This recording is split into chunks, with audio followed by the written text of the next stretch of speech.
Hey everybody, welcome to This Week in Pre-IPO Stocks podcast. With me, I have Evan Cohen, founder, chief operating officer of WithVincent.com. It's a media company focused on alternative investments, best media company in the world, and Nick Fusco, CEO of PM Insights. It's a pre-IPO secondary market pricing company. It's the best prices, secondary market prices in the world. Full stop. I'm Aaron Dillon. We do venture capital funds for RIAs. Okay, gentlemen. The greatest. Thank you. You said it. You said it, not me. All right, gentlemen. Original famous raise. Every variety of best, first, and greatest on this podcast. Bringing it to you. Oh, I'm not going to cut you off. I just keep going.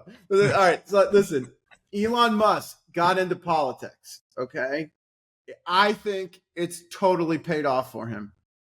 Some people might feel differently, and that's what I wanted to talk about with you guys. So just to hit on a few things before we get into this. First thing, SpaceX, the FAA has increased the number of test flights that Starship can do. It was like 4. I think it's now like 27. Okay. Starbase, which is the city in Texas, it's now its own city. So they were having all these regulatory issues and everything else with doing launches and noise complaints and everything. That's okay. We'll just make it our own city now. So now they control it, right? So that's all, I think, government related. Starlink, which was kind of shut out from doing, there was a big mandate from the government, federal government, about getting rural folks access to the internet. They were kind of shut out in that from the prior administration. Now that's like getting turned back on. Howard Lutnick, I think, is involved in that. Starlink is now getting mandates from some of the states for that. Tesla was not getting approval for full self-driving for the Department of Transportation. They're now launching Robotaxi in Austin, Texas this summer to compete with Waymo. And then last but not least, XAI obviously has Colossus, which is their big data center in Memphis, Tennessee. They're using gas turbines because they can't build enough electricity fast enough to power all these GPUs. Everything's cool with that. I also read this weekend they're building new electric substations, just standing those bad boys up fast, right, for the data center. So I know that Mr. Musk gets a lot of flack for getting involved in politics. Not to say that I want to get into like politics, Republican, Democrat stuff, but I will say he was running into some headwinds. And now some of those headwinds seem to be regulatory headwinds, right? And some of those regulatory headwinds seem to be going away. So perhaps, Evan, I know you're going to have opinions on this one, strong opinions. So fire away, man. What do you think? I think the way that you laid it out, it absolutely sounds like his involvement in politics has yielded some dividends for him. Yeah. It's hard to ignore that. I do wonder, like, a lot of the things that I felt like were blockers of his businesses were, in a lot of ways, in my opinion, not common sense.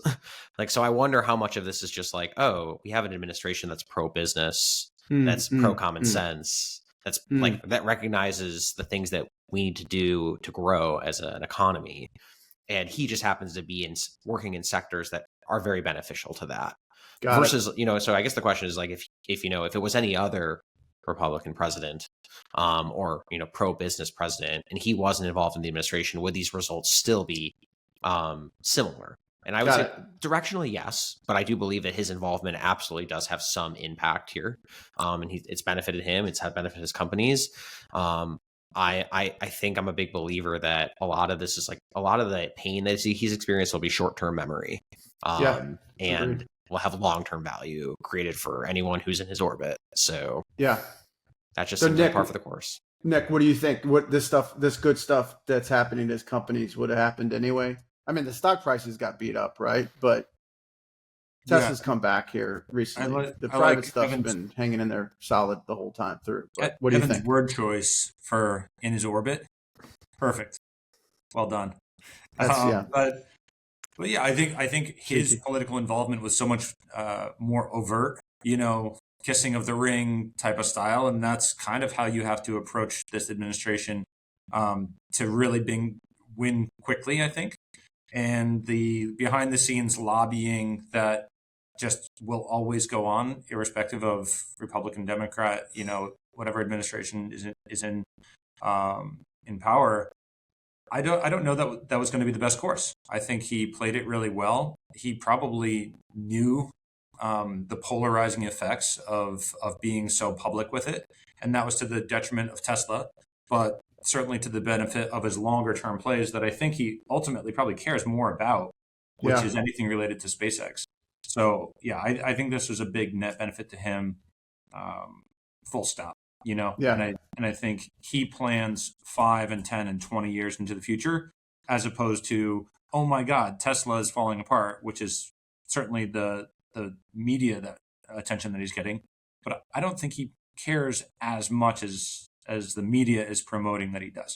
Yeah. I think he's extremely vocal and loud, but he's a thoughtful guy. He cares about his mission, and the mission to Mars and all those things associated with it are probably so much more important than some of the kind of headwinds from the court of public opinion for Tesla. Right. That's well said. Yeah. I mean, I don't know. To me, it's a bold move, right? To get it for anyone to step into politics, right? But I can only imagine, what he's sitting around thinking as he's trying to make progress with his companies, and he keeps running into regulatory hurdles. There's like nothing worse than regulatory hurdles, right? To stump your growth. And his regulatory hurdles felt very calculated. Yeah, From like, it felt like there were people that were in positions of power that had a vendetta against his existing business and against him. And so when those people were no longer in power, it created an opportunity for him to, come back to reality. And I look at the achievements and I say, well, look, I think self-driving was it was going to happen. Like, it was just a matter of time. Like, maybe he pulled it forward. Starbase being built out, like, that seemed like it was probably going to happen. He maybe pulled it forward. Right. I do think that the rural broadband piece, like, that was just common sense, like terrible legislative bureaucracy that just needed to be revamped in a reasonable way, needed to be pulled forward. So I just think that it's hard to say necessarily, like, if he had not been doing the Doge stuff, whether or not this would have ever happened.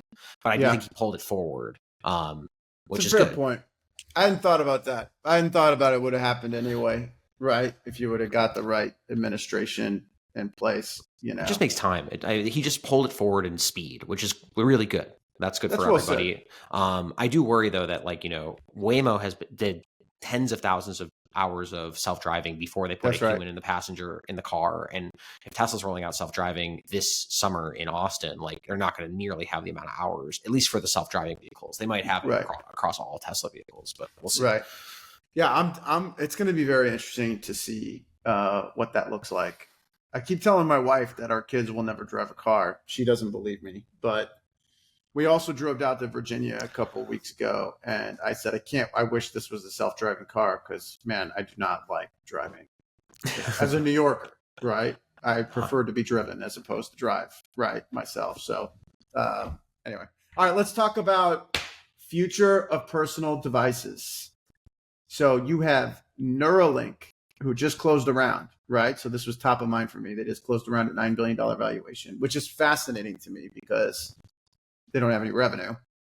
So that's why I wanted to talk about with these guys. Also, too, OpenAI and Johnny Ive, Johnny Ive's the fellow that made the iPhone, along with several other Apple devices, are now announced that they're launching an AI first device, and OpenAI bought Johnny Ive's design company.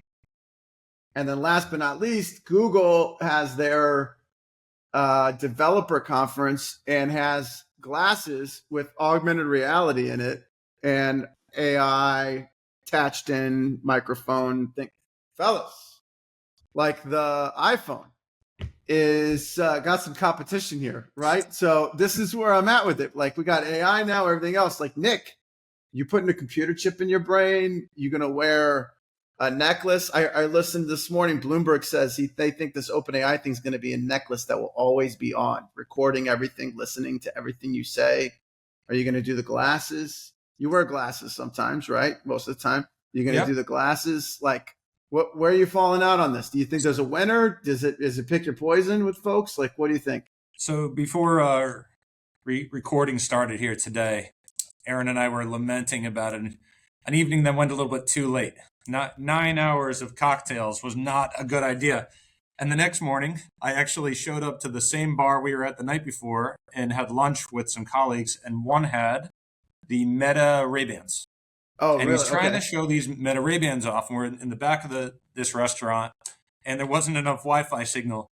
And he keeps going like, all right, well, how many kilometers in 65 miles? And like asking questions, and it would just fail repeatedly.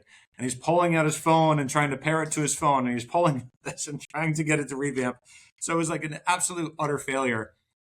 Walking to the front of the restaurant, he says, tell me about this painting, which looked quite famous. And all it said was 3 men standing around a table and like described. So I think we've still got a long ways to go, Right. you know, but I think we're getting there very quickly.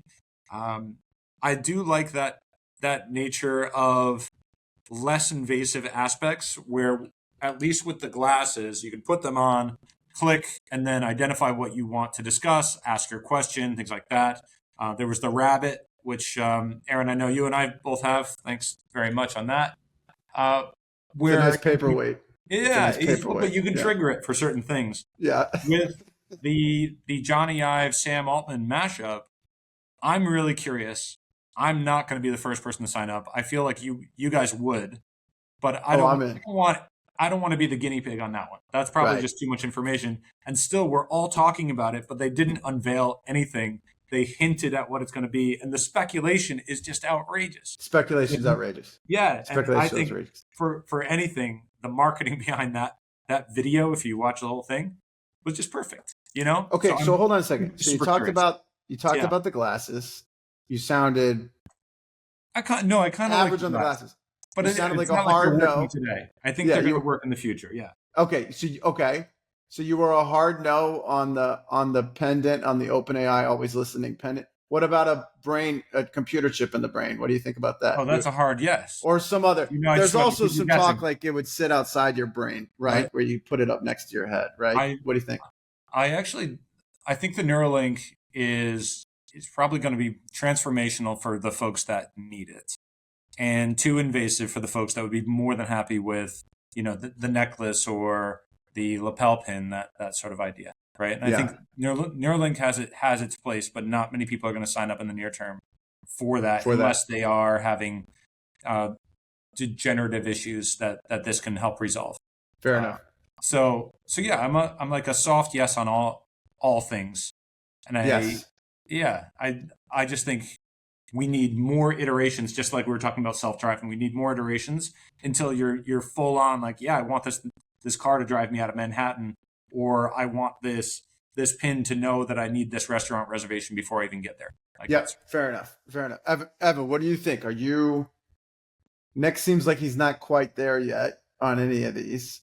Maybe the glasses, it sounded like maybe the glasses, if they were better, if they had a better experience, right? User experience. But what do you think? Where do you fall out on these three? Well, I mean, I put it in our group chat where, you know, and those who listen to this podcast regularly will know that I've generally not been like the biggest bull on OpenAI, but this Johnny Ive purchase, acquisition, and acquihire has tipped my opinion a bit. I think that it really, come on. Look, I was looking for a differentiator. To me, it felt like you were playing they were all these, you know, foundational models were all playing in a business that was likely to be commoditized and highly competitive and highly capital intensive. And really, like, the interface in which you interact is a massive differentiator. It's one that Google has owned, Meta has some experience in, and Apple obviously dominates as well. And so I was genuinely not, and I think that the fact that they're acquiring one of the top designers of all time for computer interfaces certainly gives them an advantage of building a new product that's exciting. Will it be a guarantee thing? It's certainly high risk still. So it's like not a guarantee by any means, but it creates for me, I'm like, that might justify some of the valuations that we've been hearing about for this company. It's a very expensive purchase, but I'm quite bullish on something. I believe that a paradigm shift is happening on the way that we interact with devices because of AI. And so it's coming. I actually, unlike, I would love glasses. I think, you know, brain implants are highly valuable, especially to people that do not have the ability to, you know, communicate directly because of, you know, some sort of physical ailment. So these are just massively interesting technologies. But I believe that the big opportunity is actually something around where what Apple created with the Vision Pro. I don't know if you guys saw during the Google I/O announcement, they announced Gemini Diffusion, which is their model that can effectively process over like tens of thousands of tokens in a second.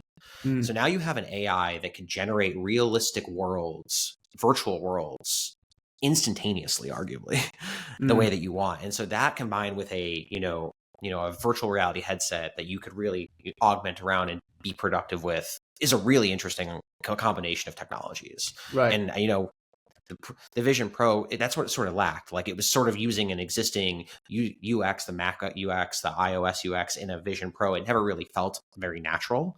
But I feel like with AI, that creates a massive opportunity for just a new way that people interact with these AI technologies, which has to be immersive, which has to feel second nature, because the speed and the intelligence and the creativity and the curiosity that humans have in interacting with AI just needs to be received so quickly. And so I think that that's just like a really interesting opportunity. I think that's where it goes from a like productivity perspective, where it's virtual reality, augmented reality headsets, like real tense headsets. And then on like the day-to-day side, you'll have your personal device. I'm not sure I'm a believer of like an AI pin or an AI wearable. That's interesting. You're saying like you go to work and you put the headset on and you have the headset on all day at work kind of thing. And then the inverse of that, the daily wear is probably something like an AirPod. Got it. Where it's audio interface. Got it. With it, because even Johnny and Sam said that like it's going to be a third device connected to your phone. So your phone will still be the way that you interact with it, but it's really how you connect to your phone and how it interacts with whatever you're doing. So the AirPods, what it has a microphone, it could have health technology in it. You can hear through it. You could probably you can physically manipulate it, turn off the power, et cetera, et cetera. So I feel like it's probably something like where it's not in your field of vision, but it is able to capture everything you're doing in a non-invasive way that doesn't look corny like a circular medallion on your chest. Right. Circular medallion. That's a big flex, though, right? You're the first one to have one of those in your zip code. Sure, that's what the people thought about the Google Glass in 2014. But then people were like, "That's you kind of look like some sort of Dragon Ball Z character." Glass hole. Glass hole. Listen. First of all, I'm a hard yes. I can't wait for someone to like take all my data and give me an AI. Like I can't wait. Can't happen fast enough. In fact, Google. I watched the Google I/O developer conference, right? And they called it personal context. I love the PR spin on this stuff. It's not, hey, we're going to take all your data and then use an AI on it. It's, we're going to give you personal context, right? And it's funny too how they're rolling it out because they're doing it like Gmail, Google Docs, Google Drive. So it's all just like personal context with like in a product. But I even got into a heated debate with Gemini this past weekend about why they won't just turn it on for everything across the board, right? Why does it have to be like product specific? And Gemini admitted that I was making a good point. So we'll see what happens with that. But you're getting I just like making headway. It's coming. Like in other words, I'm like of a firm opinion that the reason that Apple hasn't done anything yet is because it would spook people. I still think that's the reason why they really haven't done anything in AI. They're just waiting for the right time when they can finally flip the switch and everyone won't get scared to death that the Apple AI knows everything about them because they're tracking every single keystroke you make, right? And all the apps that you're using and everything else. So like my point is on the hardware though. Like I can't wait for like whether it's a watch or whether it's a pendant, I'm in.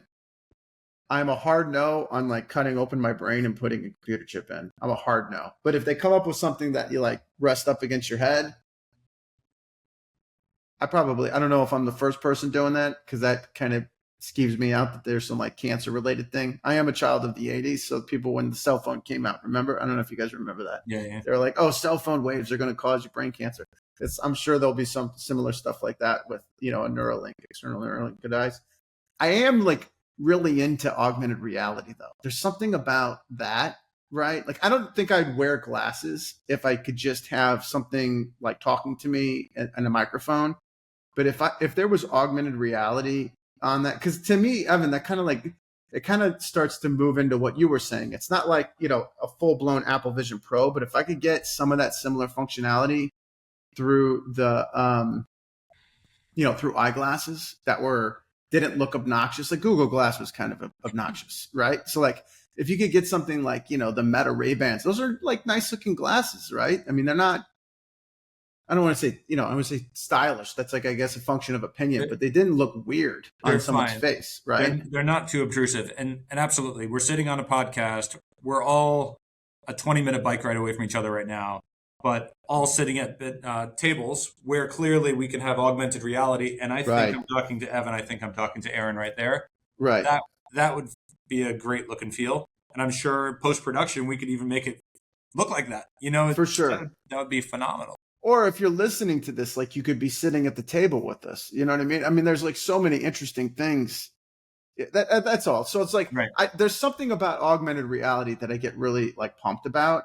So to the extent that there was some kind of hardware that allowed me to do that, I'd be in for that. But I think the thing I'm most excited for, and I guess that could be a Neuralink thing that you put on your head too. I don't even know what that would look like. But I'm really into whatever this OpenAI device comes out to be. And there's some other devices that are out there right now that are doing similar stuff. I've taken a look. I haven't pulled the trigger on any of them yet, but they're kind of like always on. The big challenge that I'm seeing is the battery life's not very good. The battery life's like 4 hours, 5 hours long. So you're really not on all the time if you can only last 4 hours.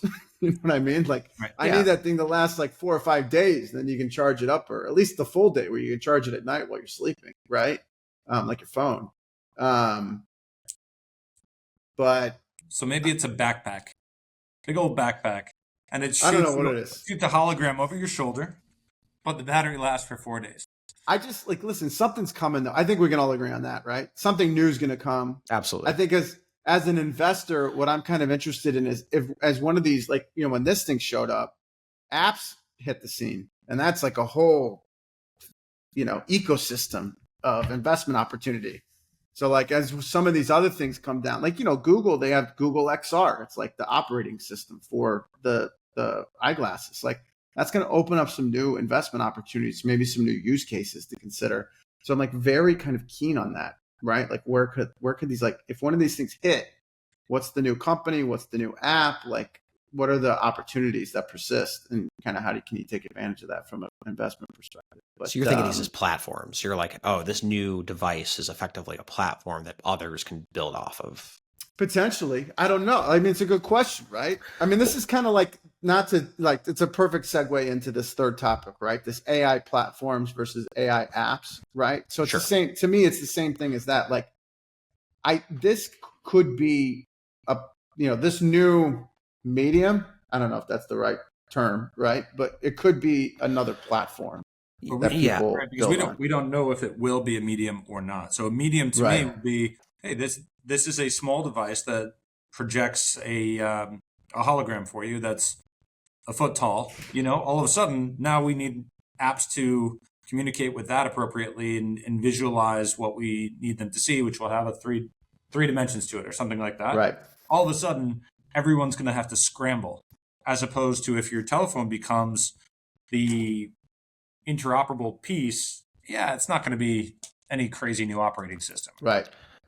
Yeah, I guess the reason why I ask is we haven't really seen a wearables platform take off at all.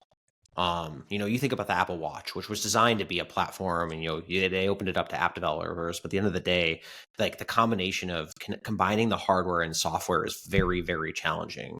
Yeah. For a third party, especially when there's a creating party, a first party vendor that has competing with you at some point, right? So like, I don't know why, if OpenAI created a medallion that had a camera on it that you could interact with, why would they want to open that physical device up to a third party? Right. The question really becomes like, where's the computing happening? Is it on the device, or is it third party from there? Yeah. Fair enough. Well, the one thing that I would say, if you think about the phone, like the way that I look at the phone right now is you have to use your combination of your eyes, like touch, right, and ears to experience it. Okay. The one thing that the phones do well, that's more of a single, well, I guess to a certain extent, it's a single, sense, is it's always like the ads. which isn't like an app for the users, but that thing is always on. It's always listening to you. And then as soon as you say something, an ad shows up in some app that you're on or some website that you're on, and you get served an ad on that topic, and everyone gets spooked by that, right? And it's like, well, because your phone is always listening to what you're saying. So like that's like, to me, that's like, that could be an AI. An AI is always listening, and then it like comes back, but instead of some ad, it's like actual real information that's useful to you, right? So I don't know. Like this is where I think that whole concept, like to your point, Evan, earlier, like OpenAI and Johnny Ive, like they're talking about less screen time. I think Nick, you mentioned this too, right? Like that could be something that's interesting. But to both of your points, I think you only can do that with AI. So I don't know. I don't know what an app looks like if you just talk to it.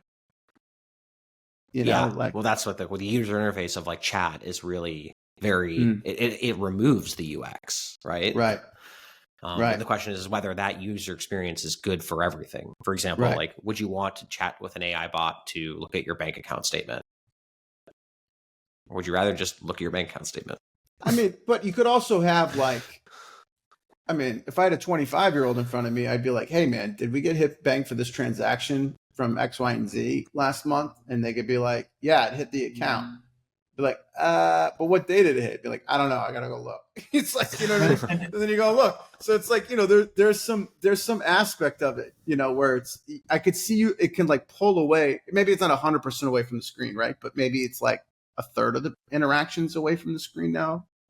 So that's also like we're all trained to use these things a certain way, right? So there's like a component of that would also need to change, I think. Right. So let's say we're monetizing it, right? And we'd use Google Maps, Waze, or whatever we're using to navigate somewhere. I know where every Dairy Queen and Wendy's is between here and Boston because that's what gets served up on Waze. How is that going to get served up when you're chatting and you're not looking at a screen? Is it, hey, find me a coffee shop? And it knows that there's a coffee shop a block away, but Starbucks is 2 blocks away and Starbucks is paid more. So it's going to direct you to the Starbucks. Oh, yeah. Right. See, so how is that capitalism? How's that going to work? Capitalism at its finest, Nick. Or right here. for you, so let's say we're talking about, hey, did I get binged on wire fees or something like this? Yeah. Yes, you did because you use Bank of America and they charge you for absolutely everything. If you went over to Chase or if you went over to Citi, actually the first 5 wires are free for the amount of money you have in your account. Like, yeah, man. Do I want to offer me up that information, or do I want to say, I'm real agitated with Bank of America because their customer service is bad and they bing me on every single fee? Do you want it to be invasive and actually start pitching you other services, for pay-to-play type stuff that I know Evan loves? Yeah. Well, I mean, ideally, if I'm an advertiser, the experience back to the user would be so subtle, integrated and seamless that you wouldn't even know you're being influenced almost like a to open up that Chase bank you. account. Right? You need that orange Frappuccino mocha latte. So this is a good time to talk about our sponsor, Mercury Bank. Thank you so much. That's right. I love it, man. I love it. Well, no, Chime's IPOing. They're probably doing some of that, right? Chime is the sponsor. But Nick, I think you bring up the right point, though, which is like, I don't know if a navigation app is a good user experience to have via chat. I think like they have an optimized experience showing you the map on your phone while you're driving. So again, you haven't driven with my wife in the passenger seat. Left, where? Back there. That sounds really enjoyable. So yeah, very enjoyable. To me, like Evan, that's where like augmented reality. That's maybe it's all three of these things. Like, but that's where augmented reality would be, cool. They have and that it's like though.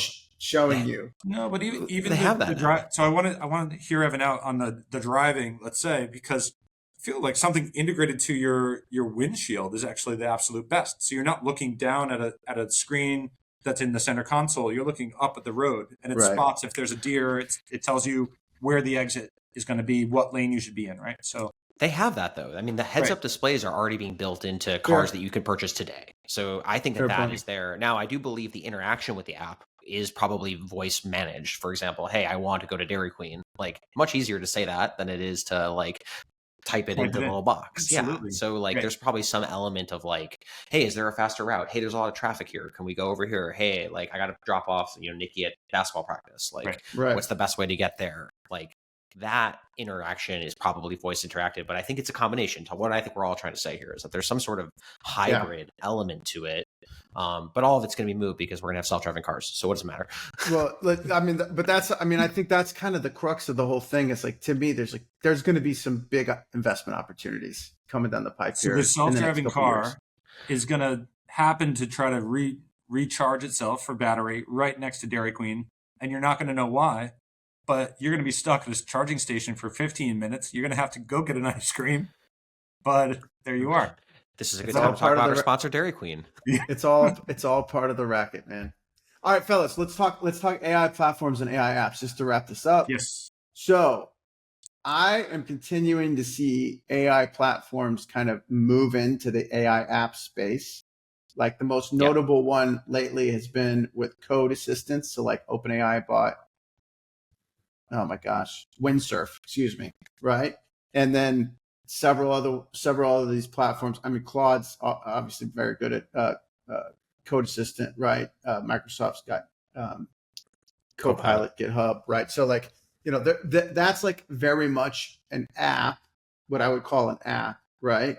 There's some apps that are popping up in sales. There's some apps, but I think more importantly, just in the last 2 weeks now, I'm starting to hear like Silicon Valley VCs talk about apps in certain verticals, kind of like old school software, accounting apps, sales apps, customer service apps, like things are being discussed now. So like, I don't know if I'm ready. And then of course there's like the personal context stuff that we talked about, right, the other day, which Google always does a good job, or earlier, Google always does a good job of like productizing stuff, right? And naturally they already have products, so you can start to deliver some of these AI solutions through those products. But like, it's just very interesting to me to see some of these AI apps, and and to me as an investor, again, where will the platform stop and where will the apps pick up, right?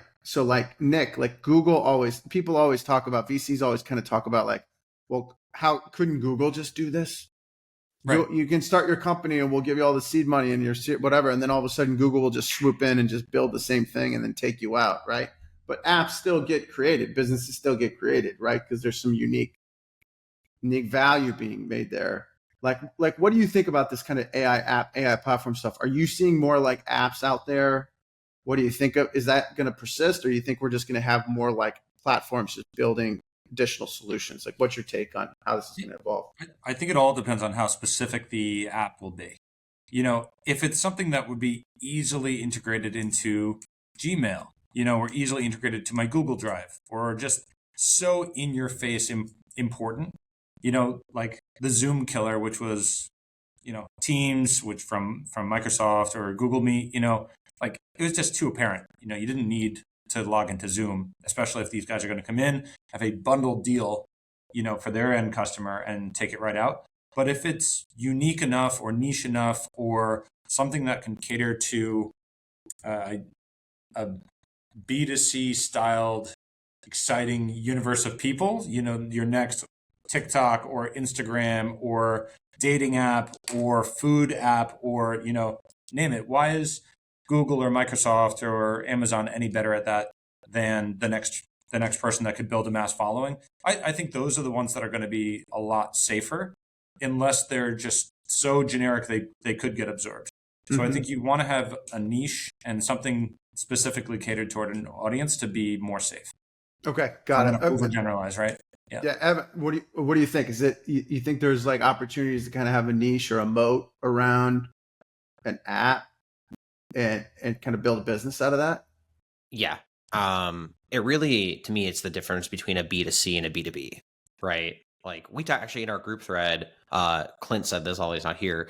He was like, hey, like I just used ChatGPT Pro to write me a legal agreement that would have cost $1,000 in legal fees. Yeah, it's a perfect example. And I use ChatGPT and Claude to review compliance and legal docs all the time as well, and I find it to be excellent. That's a B2C experience that you could build a vertical app that provides legal and compliance consulting or whatever inputs. But again, it's probably just kind of a built on top of one of these foundational models and maybe tweaked a little bit here and there. But at the end of the day, the foundational model probably will be able to give you 97% of what you need, and you're not probably going to pay for the additional 3% unless it's like part of your business. Right. That's because like at the end of the day, the consumer wants simplicity in what they have already purchased, and they're probably unwilling to purchase more without any real concrete benefit over the long run. Right. For a business, it's very different, right? So if you're building, for example, a tech support or help support for your company, right? You run a business that deals with customers and you want to integrate chat support. What you need is more than just the single output to respond to the customer. You need the interface, you need the data collection, you need the ability to pipe in your client data, you need to provide context, you need constant reviews, you need support of this device, like all these things on top. And so there's a massive business, right? Like, okay, like we need to sell to a business who needs more than just the single output. And to them, they need things like reporting and dashboards and billing and all that other stuff. And so I think there's absolutely a business to be built providing vertical specific AI tools if you're selling them to businesses. I think if you're selling them to end customers, it's a lot more challenging because now, and to Nick's point, I do agree, like someone probably could build a pretty great video producing AI bot that could compete with like a Google or OpenAI, and that might get some users here or there, or there's a social app, whatever. But I do think those are much more challenging businesses because you are competing with an incumbent that probably already has the credit card on file of the customer you're trying to win, versus the business is looking for like a whole, like a one-stop shop, whole business opportunity that they can just integrate into. Yeah. Listen, I agree with both of you guys. I mean, I think we're probably going to see first of all, I'm convinced that there's going to be AI apps. I'm high conviction convinced. I'm also convinced that businesses themselves, like a lot of people have been waiting for like enterprises, like companies to turn on AI solutions. And it's pretty clear, like technology departments within companies do not have the expertise to be able to like code into OpenAI's APIs and figure out how to use the AI solutions properly within their company, whether they don't have the data stored properly, or they're not able to figure out the workflows the right way, or they're not able to engineer the prompts correctly. Like I've only seen reports from companies where that's working on the margins. And then for the companies where it's working really well and making a difference, they're literally technology companies, right? Yeah. That are the ones doing it. So I'm like convinced of that, which to me opens up a whole, that's all apps. Like it's either enterprise apps or kind of small, medium-sized business apps. Like, so Evan, like to your point around the legal thing, like I could see small, medium-sized businesses just wanting to use some solution that's out there. Now that might be ChatGPT. Maybe it's some law firm that says, hey, we now offer our solution trained on our law firm data, right? That you can have for a subscription fee of X amount of dollars per month. I'm like, oh my gosh, I never was able to get access to those people because they cost $1,500 an hour, and I would never have paid that much. But now I can pay $1,500 for the year, and I can get that legal advice from that firm, right, or whatever. So, like that's interesting. I could see that being a business. But on the enterprise side, I could definitely see like a law firm wanting to train their own model and then offer that to their like enterprise, their like business clients, right? Commercial clients, and saying like, hey, you can call up, you don't have to like make it so formal anymore. You can hit us up through the AI, and then we can give you advice through the AI. And then after you've kind of gotten to a point where you're comfortable, then you can come and call us and we can have a conversation and give you some additional, input on risk or whatever it is. Right. So that to me feels like instead of you going to OpenAI to write the contract or Clint going to OpenAI to write the contract, you go to your law firm. You make the paralegal level more accessible. And on demand and real time. Like that's just one example. And they that's know one your example. history. But there's probably stuff with accountancy. There's probably stuff with financial advice. Like every white collar gig can do that now. And not only can you not do it just for your best clients and give them more on demand and great access, but you can do it for like thousands of people, right? So, but I don't think like a wealth management firm or a law firm or an accountancy firm has the chops to be able to build that themselves. So like that to me is a business. Like someone's going to come up with a business and have unique expertise in the law field and will help law firms build AI solutions and manage those AI solutions over time for their clients, as an example.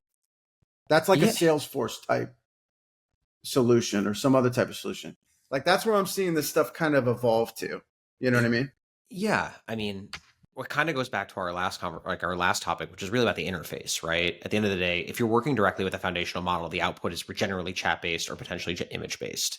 But like what a lot of people need is the AI integrated into the product that they're already using, which is the interface. So here, a great example is Riverside, right? We're using this, this service here.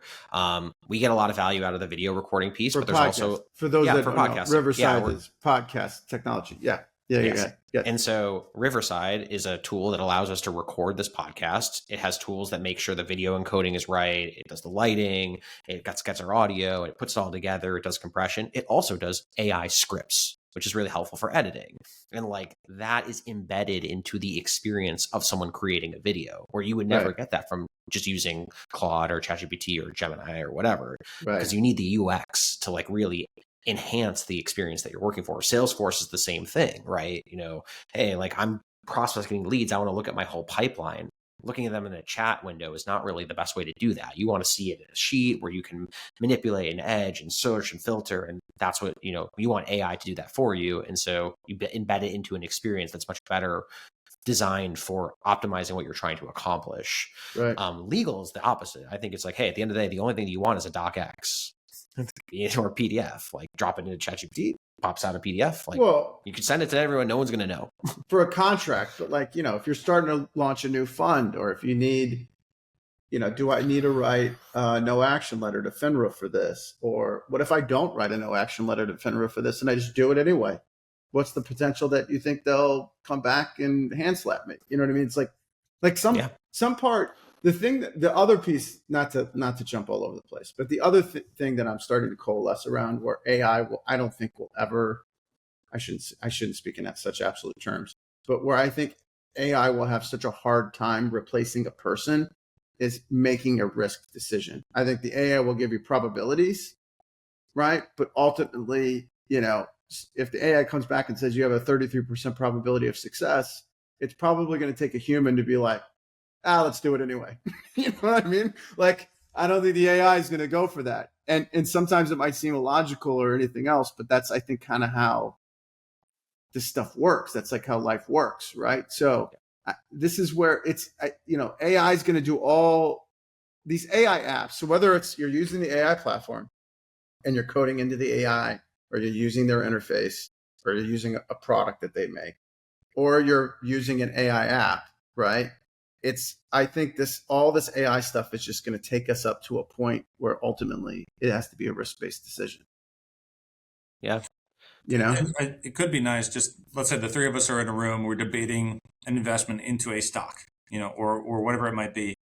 And we're looking for historical context, and we know that we've given the AI access. The AI would just happily be the fourth person in the room, and the three of us would debate it.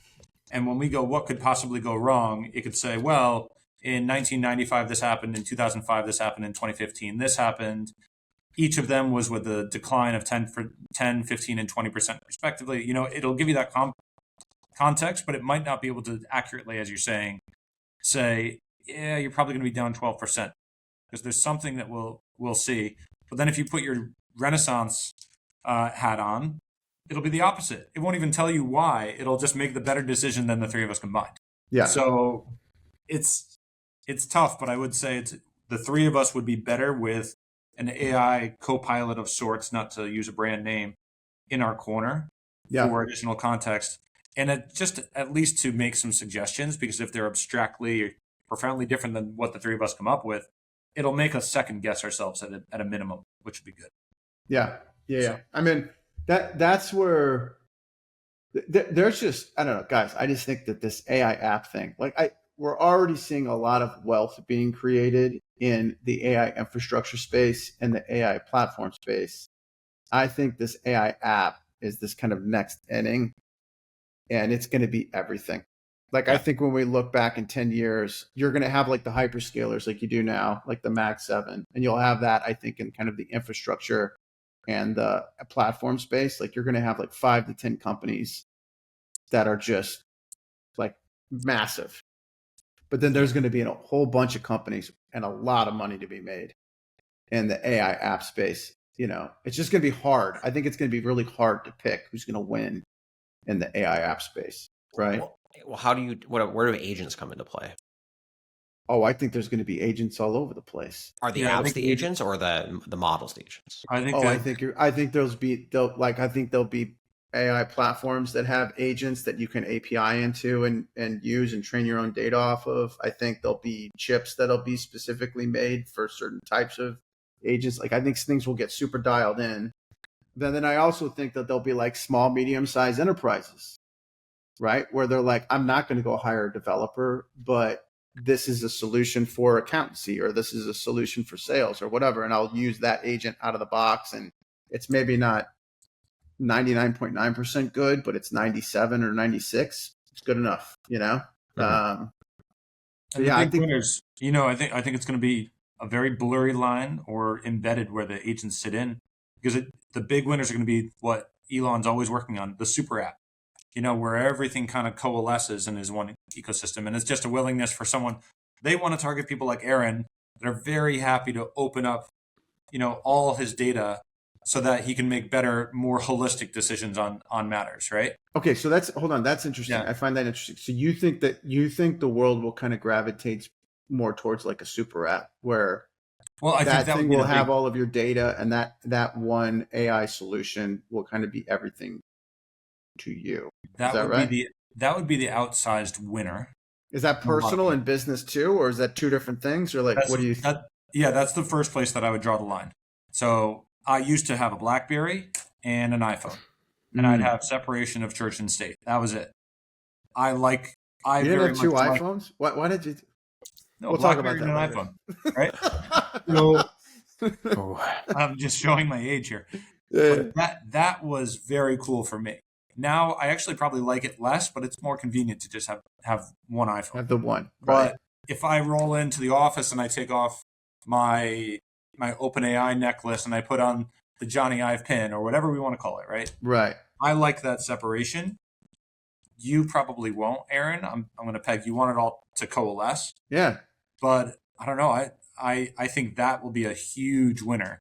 And then imagine you walk away, and then you can embed everything that you've built into your work pin onto your next employee. Or if you want to share across, let's say the three of us are colleagues, we share across the three of us. Oh my God, that's an incredible amount of data that could be easily shared, right? So if we're all operating in the same confines, I think that. But Nick, this is a perfect example, because this is where I'm coming out on this.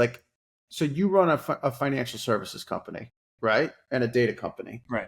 So wouldn't you want the AI that's using that data that you're collecting, right, every day when you come into the office and put that thing on, to have to have been trained on financial data, right? Like if Bloomberg came out with one of these solutions. So now you're having all the Bloomberg data that support. So now when you're like, hey, what's the price of this stock or whatever, you're like, that's the actual price of the stock, right? It's not pulling it from some chinky free website where I have no idea if that's the actual value or not. You know what I mean? We actually had someone hit us up over email today. Hey, I saw you were a source within Perplexity. And we drip feed a certain amount of information publicly, and we allow for the paid content to be more timely, and just more robust information. You get a lot more out of it. But if I can have someone roll in the morning and they get their debrief based on all the information and everything that happened for the last 1 day or 7 days or 1 month changes, what's interesting, and that goes to my entire staff, that's really cool. Or if I've been working on this customer X for a long time, I leave the company, and John or Mary inherit that account from me, they should be able to have immediate, like, this is everything that Nick, now no longer with the firm, Right. has embedded into getting you this far without having to rely on the salesperson to put everything or into even like a CRM. good CRM. I mean, everything's right. going to be baked in a lot easier. Yeah. I follow that. What do you think, Evan? Well, to your example, Nick, I'm sorry, Aaron, to your example, like, I don't understand why the foundational model wouldn't have access to the data.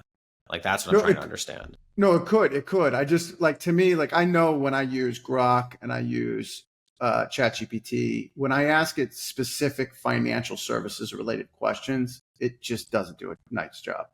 Like even the most basic, simple things, it just, like, I asked it the other day. I asked CoreWeave went public, and I asked what was the private to public stock split. It was 20-1. One share of private share was 20 public shares. Like, OpenAI got it. ChatGPT got it right. The source that it had for it was wrong. So I don't know what the hell happened there. For Grok, it was just, there were no stock splits. But it was like, it's like, like that's the kind of stuff I'm talking about. You know what I mean? Like, it could be recording all the data around us for, me and the whole team and everybody else. But if it hasn't been like trained or has access to the right data, it's, from my business and stuff that I'm into, like, if we're doing sales and someone emails in and it's from a hedge fund. I don't really work with hedge funds, but maybe I could do a sub-advisory mandate for them, right? Like, it would be nice for them to know that it's not just an RIA. There's a lot of different types of RIAs, right? Like, those guys are a hedge fund. Maybe there's this opportunity. It could categorize it the right way and send it to me and then do some bio poll on the guy, like what a 25-year-old would do. A trained 25-year-old inside salesperson would, like, recognize that, identify that as a potential opportunity, be like, this is what the opportunity is, and then kick it up to the senior sales guy and be like, hey, these guys want to talk to you, but this is where I think the opportunity is. Like, I don't know if you get that unless you know financial services, right?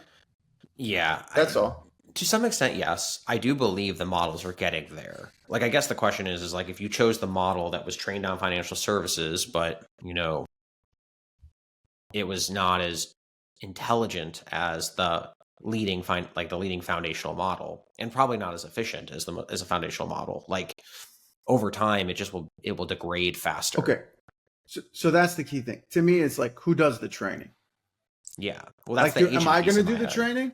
Because to me, there's a cost to that, right? Or can I just buy something that has that stuff trained, or, so to your point, maybe it's not 100% of the way there, and it's got to live with me for a couple months before. But I'd rather that be like maybe 2 months instead of a year, right? That's all. Yeah. I mean, I see your point, and I think there's a world where, like, being hyper specific is very important, especially when I was telling this to my girlfriend last night. It's like AI is great for things where being right 97% of the time is good, but being right 100% of the time, you need something more specific. It's funny you say that, because I was just talking to a CEO of an AI app company, and that was exactly what he said. He goes, "You can use copying me." Listen, you can use, like, the platforms. Okay, I'm using my terminology, right? He's like, you can use the platforms, and that can get you to like 90-95%. He's like, but it's the last 5% is what really makes it sing. And he goes, and that's what people pay us for.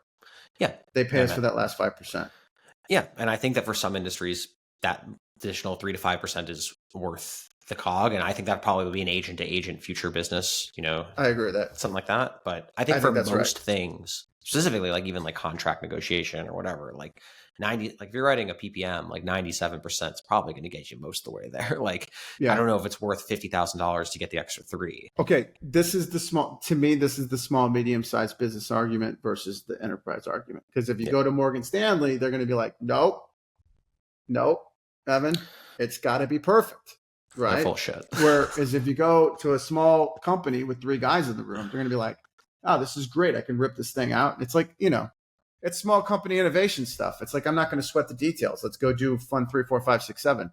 Right. Well, once we're $1 billion in AUM, we'll hire a proper chief legal officer and they can clean all the stuff up for us. You know what I mean? Potentially, yeah. I mean, I think that's point, right? I think that if it's not, it doesn't have to be perfect. Yes, I just don't like there. This is a very good discussion. As an investor, like you could see the pockets of value that could get added, right? Mhm. It's just not there yet, and that's why I'm like constantly laser focused on this. It is, to me, it's interesting that the AI platforms are like still like they're launching products now. I didn't think that was going to happen, and that's happening, right? Where they're like launching products. So I'm kind of interested to see how that plays out. But I do think that there's going to be a whole bunch of interesting companies that will come down the pipe that you can invest into. I think make a lot of money. It's not clear to me what those are yet, right? That's all. You know?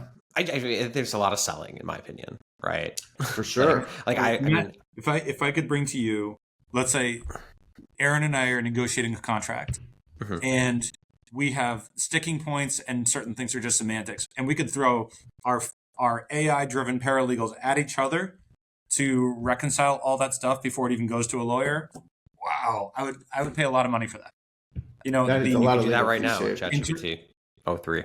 Well, is my ChatGPT going to talk to his ChatGPT 3? And then we just you just shove it literally off to the side. take your document, put it in a ChatGPT 03, ask it to do red lines, copies the red lines, puts it in docx, send it to Aaron. Aaron drops it into his 03, same exact thing. Maybe it's not as seamless as talking to each other, but you basically can do that, which is already happening thousands of times a day, I'm sure, in the world. See, what I would like, Nick, I would like to do that too, right? But I would like that to be my law firm's that AI sounds model.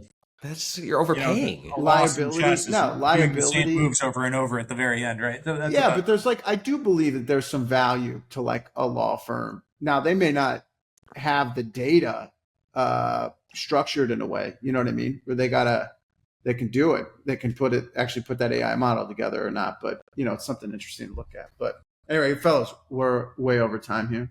So maybe I'll stop the conversation there. But this was a good one, fellas. I appreciate your time. I know we haven't been done this in I think 2 weeks or 3 weeks. So we made we got one on the books here. Hell yeah. Yeah, man. Yeah, man. All right. All right, gentlemen. All right, I'll talk to you guys. Thanks so much. Cheers. Bye. Okay.